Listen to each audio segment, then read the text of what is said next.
warahmatullahi wabarakatuh. Kaifa halukum? Alhamdulillah, ana bi khairin. Anak-anak, apa kabar anak soleh dan soleha pada pagi hari ini? Jawabannya, alhamdulillah, luar biasa. Tetap semangat, dahsyat, Allahu Akbar. Anak-anak, berjumpa lagi dengan Ustazah Tari yang akan menyampaikan sirah nabawiyah kepada kalian. Sebelum kita memulai pembelajaran pada pagi hari ini, marilah kita berdoa terlebih dahulu. Sikap berdoa, angkat kedua tangan, tundukkan kepala, pejamkan mata, berdoa mulai. Sikap berdoa, angkat kedua tangan, tundukkan kepala, pejamkan mata, berdoa mulai. Bismillahirrahmanirrahim. Rabbi zidni ilma warzuqni fahma. Amin. Bismillahirrahmanirrahim.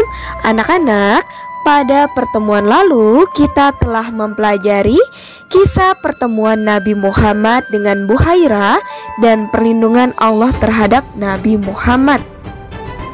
Kisah pertemuan itu diceritakan Nabi Muhammad pada saat menjadi seorang rasul. Anak-anak, pada saat itu Rasulullah bersabda, "Pada masa kecilku, aku bersama anak-anak kecil Quraisy mengangkat batu untuk satu permainan yang biasa dilakukan anak-anak. Semua dari kami melepas baju dan meletakkan baju kami di atas pundak sebagai ganjalan untuk memikul batu. Aku maju dan mundur bersama mereka. Namun tiba-tiba ada seseorang yang belum pernah aku lihat sebelumnya menamparku dengan tamparan yang amat menyakitkan. Dia berkata, 'Kenakan pakaianmu.' Kemudian aku mengambil pakaianku dan memakainya. Setelah itu aku memikul batu di atas pundakku dengan tetap mengenakan pakaian dan tidak seperti teman-temanku yang lainnya." Nah, anak-anak, hikmah yang bisa kita ambil dari kisah yang lalu adalah Allah selalu menjaga Nabi Muhammad. Allah memberikan perlindungan kepada Nabi Muhammad sesuai dengan janjinya bahwa Allah Maha melindungi orang-orang yang beriman. Nah, anak-anak, bagaimana? Masih tetap semangat untuk belajar bersama, yaitu tentang kisah Nabi Muhammad, Nabi besar kita. Masih ya? Ayo tetap semangat. Anak-anak Ustazah sebagai seorang remaja yang tumbuh di lingkungan Jazirah Arab, Muhammad remaja juga mengalami peperangan. Perang ini dinamakan Perang Pijar.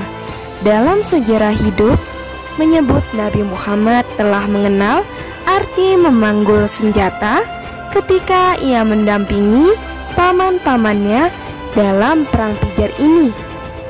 Kala itu Nabi Muhammad masih memasuki umur 15 tahun. Perang ini dinamakan Pijar karena telah melanggar kehormatan bulan haram tersebut. Pemicu terjadinya perang ini adalah seseorang dari Bani Kinana yang bernama Barats bin Qais. Ia adalah seorang pemabuk. Karena merusak citra sukunya, dia diusir dan mendapat naungan suku lain. Kemudian dia membuat onar lagi sehingga diusir lagi. Dan akhirnya seseorang bernama Harb bin Muawiyah, ayah Abu Sufyan, menampungnya walaupun hampir saja Baros ini diusir lagi karena terus berbuat onar. Karena perlindungan Harb dari Quraisy inilah Bani Hawazin menyerang Quraisy ketika Baras bin Qais membunuh Urwa bin Utbah dari Bani Hawazin. Padahal mereka berada di bulan haram. Karena peristiwa tersebut, emosi kedua kabilah ini tersulut. Peristiwa ini berawal ketika seseorang bernama Nu'man bin Al-Mundhir setiap tahun mengirimkan sebuah kafilah dari Hira ke Ukas membawa muskus, dan sebagai gantinya akan kembali dengan membawa kulit hewan, tali, kain tenun, sulam Yaman. Tiba-tiba Baras tampil sendiri dan membawa kafilah itu ke bawah pengawasan kabilah Kinana. Demikian juga Urwa lalu tampil pula sendiri dengan melintasi jalan Najd menuju Hijaz. Pada waktu itu pekan-pekan dagang diadakan di Ukas yang terletak di antara kota Thaif dengan Nakhla dan antara Majannah dengan Dul al-Mazaz, tidak jauh dari Arafat. Pekan Ukas adalah pekan yang paling terkenal di antara pekan-pekan Arab lainnya anak-anak. Di tempat itu penyair-penyair terkemuka membacakan sajak-sajaknya yang terbaik. Di tempat itu pula seseorang bernama Kus bin Sa'idah berpidato, dan di tempat itu pula orang-orang Yahudi, Nasrani, dan penyembah-penyembah berhala masing-masing mengemukakan pandangannya dengan bebas, sebab bulan itu adalah bulan suci. Adapun pilihan Nu'man terhadap Urwa yang berasal dari Bani Hawazin ini telah menimbulkan kejengkelan pada diri Baras yang berasal dari Bani Kinana ini, yang kemudian mengikutinya dari belakang lalu membunuhnya anak-anak, padahal pada saat itu adalah bulan suci, di mana bulan yang tidak diperkenankan bagi siapapun untuk menumpahkan darah anak-anak. Karena Quraisy pelindung Baras, Bani Hawazin mengumumkan perang terhadap Quraisy untuk membalas kematian pada diri Urwa.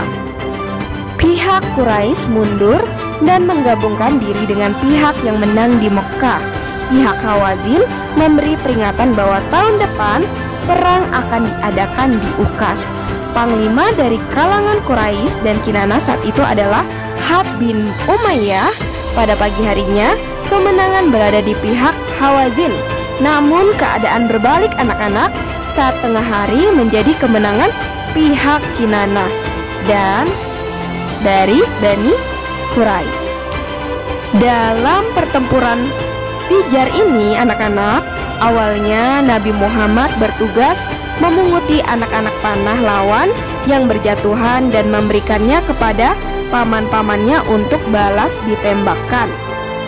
Perang ini anak-anak berlangsung antara kedua belah pihak tadi selama 4 tahun terus-menerus anak-anak.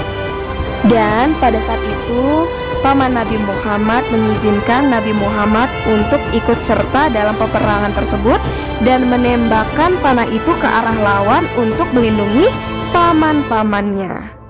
Sesuai dengan sabda Rasulullah, aku mengikutinya bersama dengan paman-pamanku, juga ikut melemparkan panah dalam perang itu, sebab aku tidak suka kalau aku tidak ikut melaksanakannya juga. Perang pun berakhir dengan perdamaian ala pedalaman. Pihak yang menderita lebih sedikit korban manusianya harus membayar ganti rugi kepada pihak lain sejumlah selisih kelebihan korban. Artinya pihak Quraisy telah membayar kompensasi atau ganti rugi sebanyak 20 orang Hawazin yang menjadi korban tersebut. Nah anak-anak, setelah perang Fijar usai, diadakanlah perdamaian yang dikenal dengan istilah Hilful Fudul. Disepakati pada bulan Zulqa'dah yang termasuk bulan haram di rumah Abdullah bin Jud'an At-Taimi. Semua kabilah dari suku Quraisy ikut dalam perjanjian tersebut, termasuk Muhammad remaja. Di antara isinya adalah kesepakatan dan upaya untuk selalu membela siapa saja yang dizolimi dari penduduk Mekah, termasuk hak-hak dari para pedagang asing yang seringkali terzolimi oleh penduduk Mekah. Dan mereka akan menghukum orang yang berbuat zalim tersebut sampai dia mengembalikan hak-haknya tersebut anak-anak. Pencetus perjanjian ini adalah protes seorang pedagang asing dari Yaman, dan saat itu ada seorang saudagar Mekah yang bernama As bin Wa'il tidak mau membayar utang kepada si pedagang.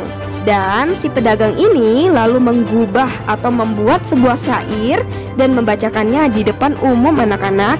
Syair ini amat menggugah perasaan para pemuka Quraisy karena mereka khawatir apabila dibiarkan terus, para pedagang asing tidak mau lagi memasuki kota Mekah.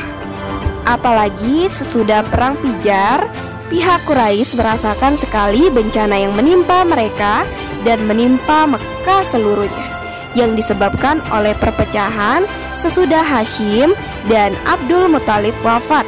Dan masing-masing pihak berkeras mau jadi yang berkuasa anak-anak. Kalau tadinya orang-orang Arab itu menjauhi, sekarang mereka berebut mau berkuasa. Atas usul Zubair bin Abdul Muthalib, seorang paman dari Nabi Muhammad, orang-orang Quraisy dari keluarga Hashim, Zuhrah, dan Taim berkumpul. Mereka bersepakat dan berjanji atas nama Tuhan Maha Pembalas bahwa Tuhan akan berada di pihak yang terzolimi sampai orang itu tertolong. Demikianlah anak-anak beberapa kejadian penting yang pernah diikuti Rasulullah pada masa remajanya. Namun, selain kejadian-kejadian itu, apa pekerjaan utama Rasulullah ketika remaja?